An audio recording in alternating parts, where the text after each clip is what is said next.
All right, everybody, a little highlight action for you on college football because our next guest, Erik Moses, Executive Director and CEO of the Fiesta Bowl, he is dialed into all of the games. And we're going to have a conversation with him right now. He also takes care of the Guaranteed Rate Bowl. That is December 26th at Chase Field. And, of course, the Verbo Fiesta Bowl, January 1st at State Farm Stadium. Hey, Erik, it's Jimmy B and Manuch. Welcome to the show, pal. What's going on, gentlemen?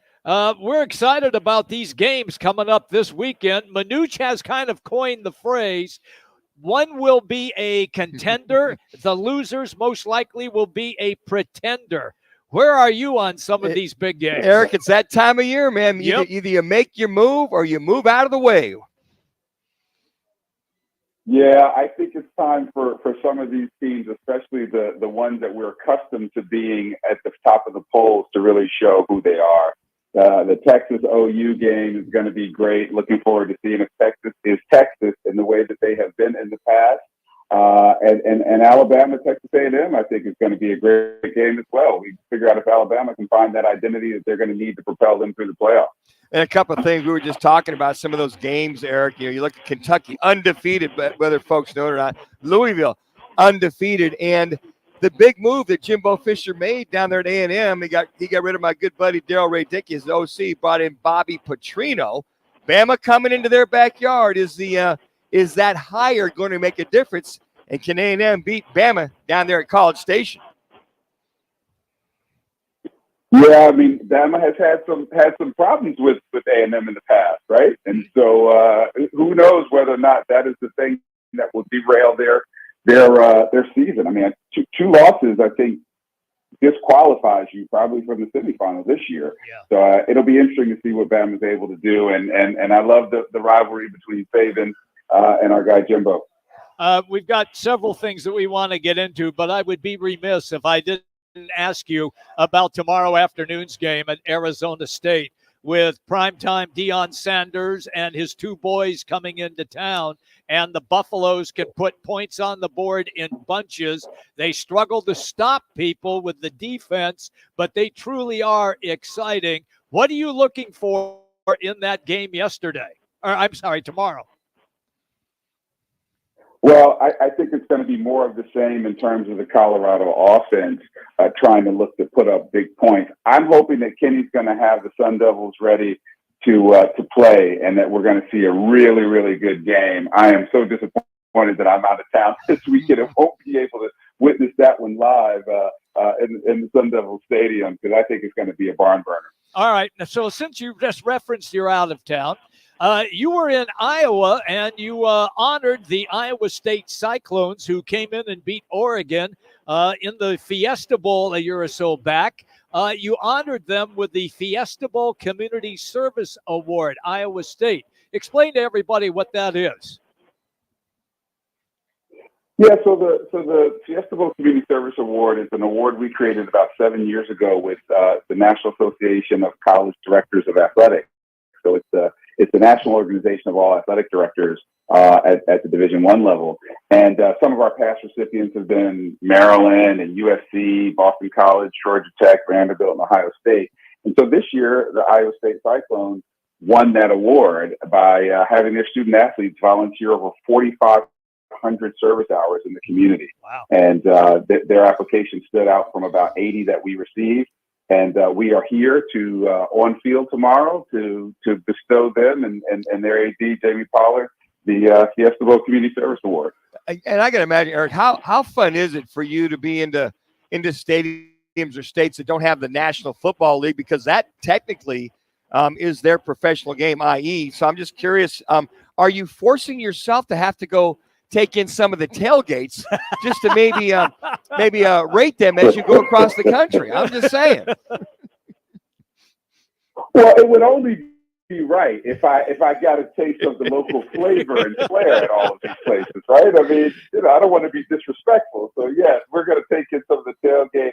I got to tell you, you're right about the experience and the meaningfulness Manuch, check your phone. Programs have in communities like the one here in Ames and in other cities like this around the country. I'm just so proud of these young people for taking time, in addition to their studies, in addition to practices and lifting weights and doing all the film study and the things that they have to do across 18 different sports, that they still find time to donate their time to their community and serving the community here in Iowa.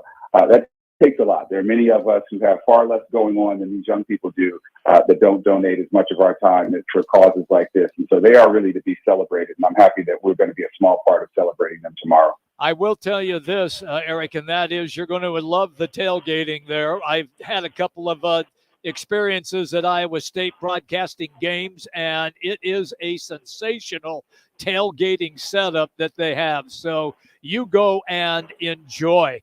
Also, what else is going on? What do you have now? The Friday night showdown. It's all presented by the Superstar Car Wash. Give everybody an idea what that's all about.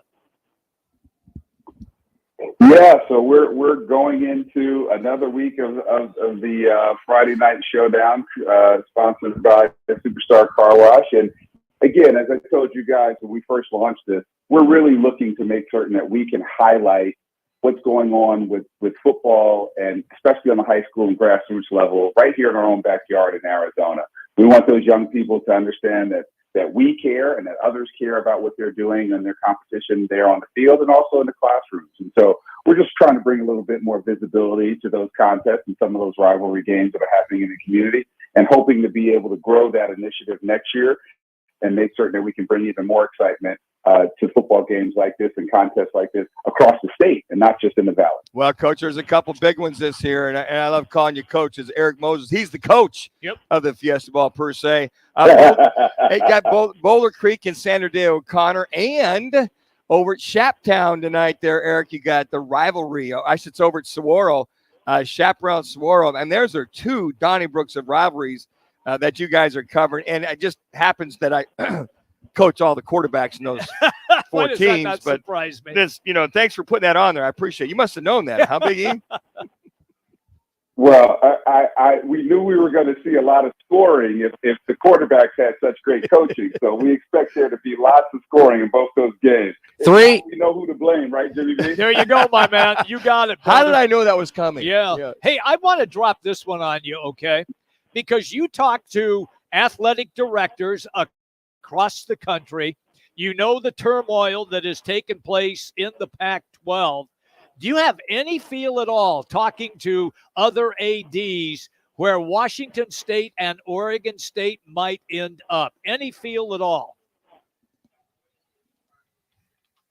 I think the consensus amongst most people is that regionally it would make the most sense for them to join the Mountain West in terms of regionality and ease of the student athletes, in terms of travel for various contests, not just in football, but across the board. I think what's still up in the air is what actually happens if the Pac-12 is going to be dissolved completely. There are many assets, including the Pac-12 network and certain revenue streams that are still owed to the Pac-12, as I understand it. And I think right now there's some litigation going on between those two remaining Pac-12 teams, Oregon State, Washington State, and the rest of the conference to determine how those assets are going to be allocated, distributed, what's going to be done with those. So I don't think you will see those two teams move to another conference or even announce going to another conference until they figure out what to do with the assets that are still present inside the Pac-12 conference. I find it to be very, very interesting. We had a person yesterday suggest that they might try to save the Pac-12 and maybe move Mountain West schools and call it the Pac-12. Could you see that as a possibility? You got about 45 seconds to answer that. Yeah, no, I call that the reverse merger solution, right? Where you take the Mountain West teams, dump it into the Pac-12 along with the two remaining, have the bigger brand, the more well-known brand and history, and try to bring the Pac-12 back to prominence. I think it could happen. I think it's complicated from a legal standpoint, and it may be complicated from a cultural standpoint, but I think it could happen. We'll just have to cross our fingers and wait and see. And Erik, force yourself to have a good time out there, those tailgates. I know it's tough duty, but somebody's got to do it there, big guy. Might as well be him. Yeah, if you insist, I guess I will. If you insist, yeah. Thank you, Erik. You have a great time tomorrow. You're going to be entertained at Iowa State, no question. We'll talk to you next week. Thank you, pal. Looking forward to it, guys. There you go. Erik Moses, Executive Director, CEO, Fiesta Bowl, with our conversation, checking in on college football. Speaking of which, you want football? We've got it for you. It is our 23rd year of giving away cash on the Monday night tailgate. Now, look, we talk about it all the time, but you need to show up at Casino Arizona in the sports book and the CAZ Sports Bar. We have squares. We have proposition bets. We have the kickoff challenge. You can win cold, hard cash just from showing up, and it doesn't cost you a dime. It's free. That's correct. Also, the CAZ Sports Bar always has food and drink specials as well. Packers and Raiders on Monday night. We will see you at Casino Arizona. By the way, when you sit and you kind of talk about the sports book at the CAZ Sports Bar, they have 6 self-service betting kiosks. They have 3 betting windows. Yes, you can talk to a live individual, not somebody on a remote call someplace. A live individual. And that voting window is open from 8 until 11 p.m. so you can make your wagers. It's a great time. And, of course, at the CAZ Sports